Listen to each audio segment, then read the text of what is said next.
And it's a topic that arrives a lot. I mean, how is this new way of working? How is this new workforce influencing how people work? We moved out of an office for everybody to a big open office where everybody's sitting together.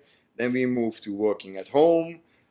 Now we have this reaction move where managers who like to exert a little bit more control are moving people back into the office because we want to know what they're doing, when they're doing, and we have KPIs. I think, my opinion, I don't think that this reactive response is the solution. I think it's like trying to plug a hole in a dam by putting your finger into it. I don't think that's going to work. I don't think that controlling something is going to work. It might work temporarily, but think of it this way. We are looking towards a young generation that is moving its way into the labor market, that is used to doing things completely their way. They're communicating in 5, 7 different ways simultaneously. And we're trying to tell them where to work, when to work, what to do, how to do it, and then report to the manager who likes to have control of what they're doing. I don't think that's going to work.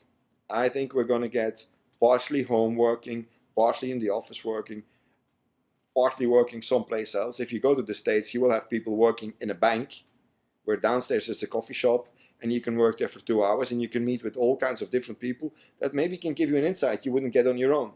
And then you move away and you move into the office because you have a 2-hour meeting and you work there, and you work another 2 hours with your colleagues, and you move home, and then you work further there. We will get a completely different way of organizing our work. Is it going to be strange? Yes, legislation is not made for that. We go to work at 8 o'clock, we go at home at 5 o'clock. Will we work more when we are at home? We might. We work differently. I think we need to move away from working 8 hours to also taking that ownership of the result we're delivering in a job. You have a responsibility, you have a skill, you have a task. You take that commitment, you take that ownership, and you fulfill that. If you can do that in 3 hours time, that's great. Somebody didn't give you enough work. You need more work. If you can do it in 8 hours time, split in 5 sections, if it's done on time, the right way, and you have communicated about it, it should be okay. So I think HR is going to have to move to educating the managers to work in a different way.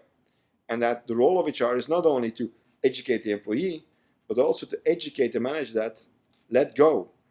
Give people responsibility. If you can motivate, if you can enthusiasmate, if you can inspire people, you don't need to control them. You don't need to manage them.